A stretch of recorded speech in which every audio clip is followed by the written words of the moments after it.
We welcome you back to the channel, viewers.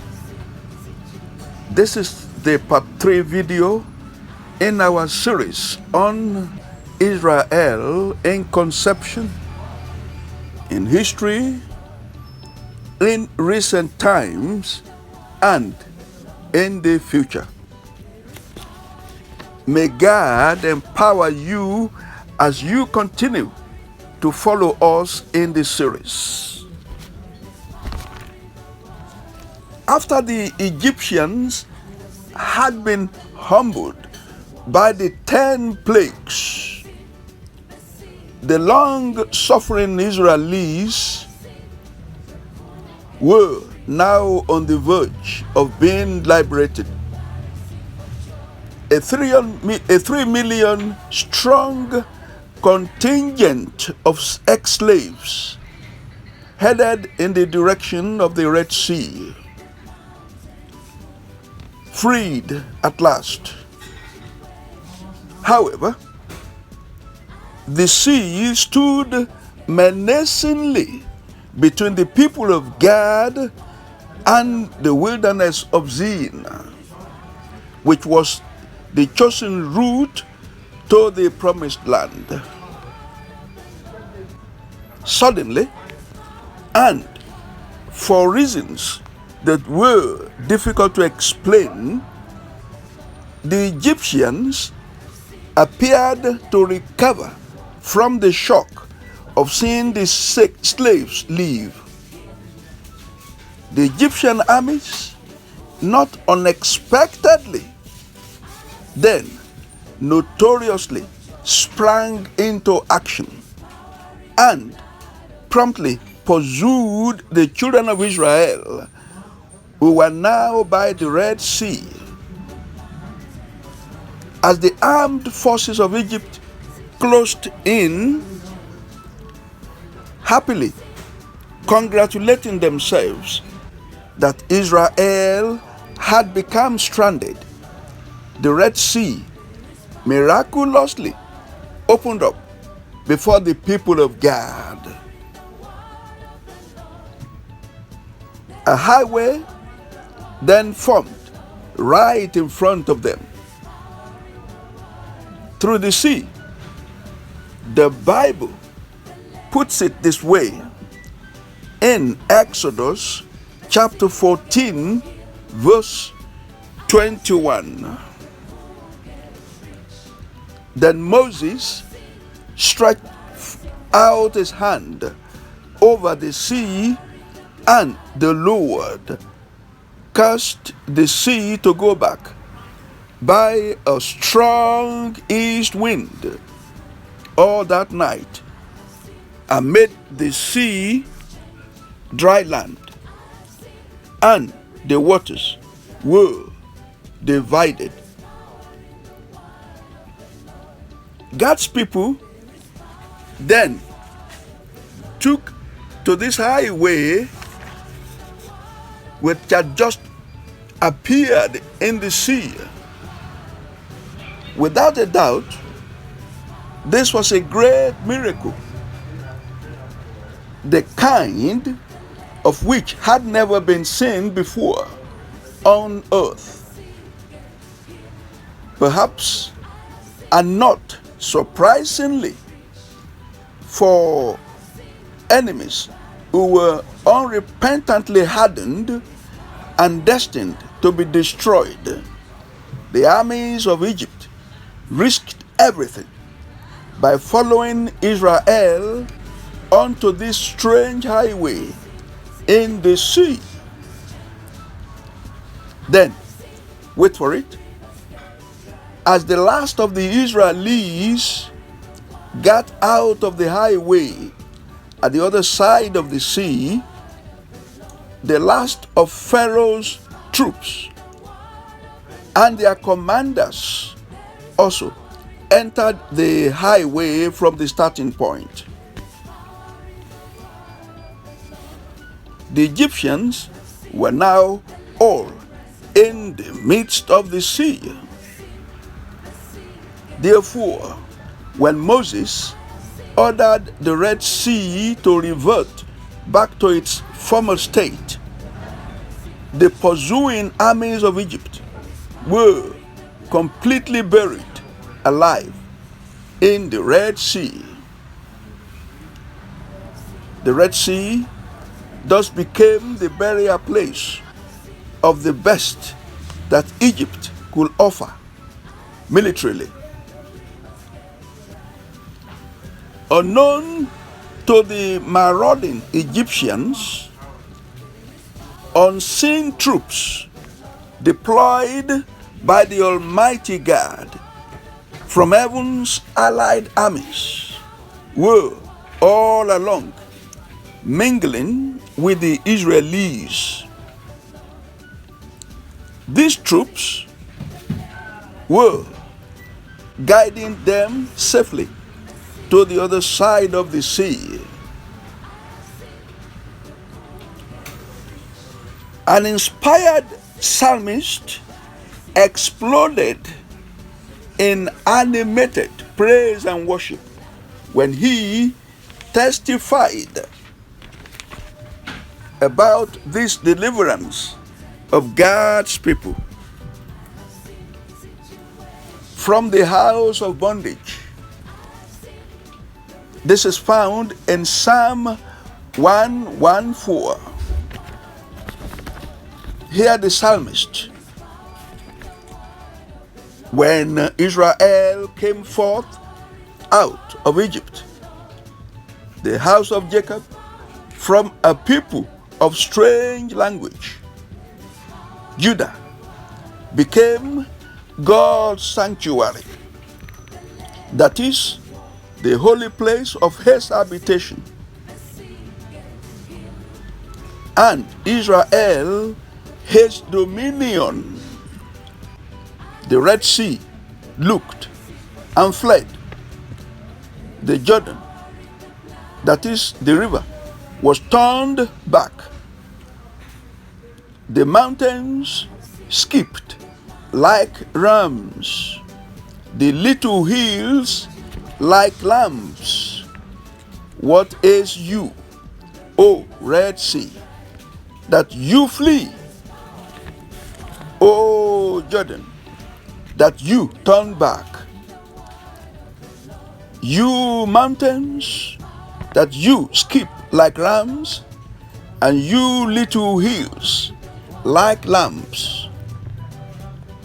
Tremble, O earth, at the presence of the Lord, at the presence of the God of Jacob, who turned the rock into a pool of water, the flint into a fountain of waters. Egypt's attempt to bring God's people back into slavery had failed spectacularly. The Israelis were now on their way to the promised land. As far as the Almighty was concerned, the journey to the promised land was meant to achieve a number of things. Firstly, the journey was to enable the Israelis to cut their teeth in nation building. It must be remembered that these people had been away from the promised land for 430 years. A family of 70 members at the beginning were now a population of 3 million people. Also, it was in the wilderness that they were given the laws that will guide the people as a nation. It was also in the wilderness that the Israelis really learned the art and science of warfare as a nation. Actually, it will not be out of place to describe the Almighty God as Israel's commander-in-chief. God purposely told the people that they were being taught and trained in how to fight so that they will be able to look after themselves in the promised land. It was therefore God that taught Israel's hands to war and her fingers to fight. It has to be remembered that Israel pioneered the art of espionage, especially military intelligence. You may recall that God asked Moses to send spies to the promised land.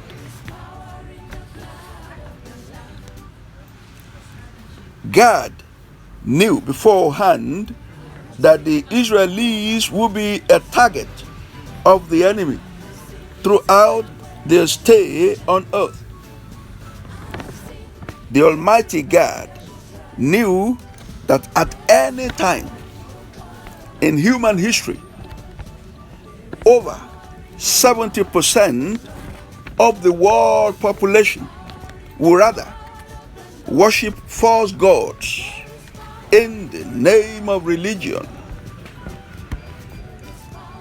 Therefore, any group or nation set apart by God, like Israel, will constantly be a target of opposition and attack. This is simply why Israel is always in a state of war.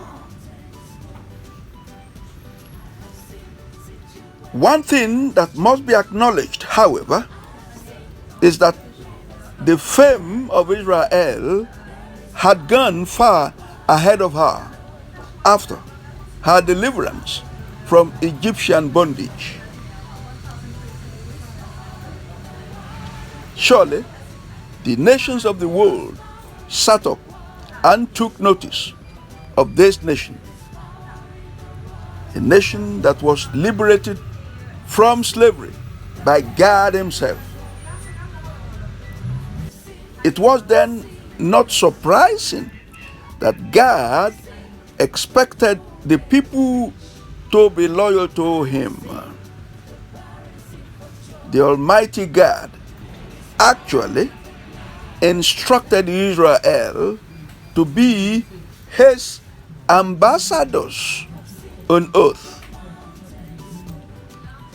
Israel was expected to be a nation of priests and intercessors. That is, a people who will intercede for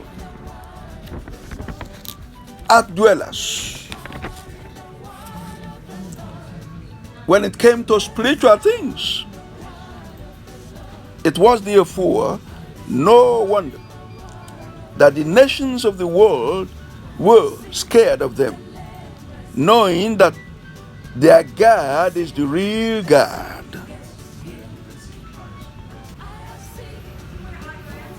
This has always been the case.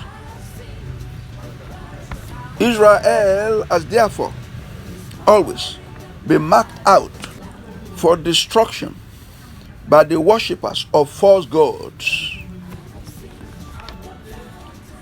So whatever is happening now should not come as a surprise, because Israel has always been the target of the enemies of God. Therefore, during their wilderness journey to the promised land, the nations which happened to be on their route had melted with fear even before the Israelites reached them. These nations and peoples certainly knew that their gods were no match for the God of Israel.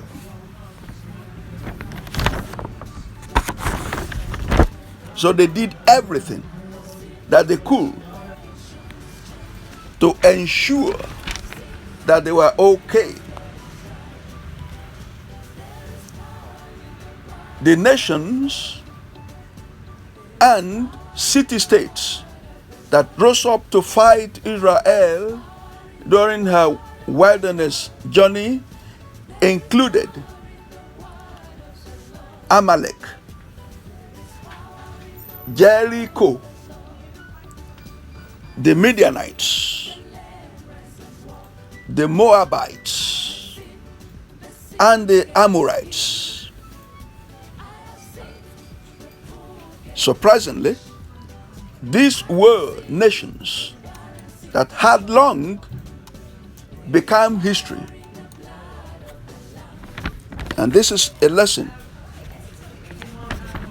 for anyone or any group who might want to delight and specialize in attacking Israel.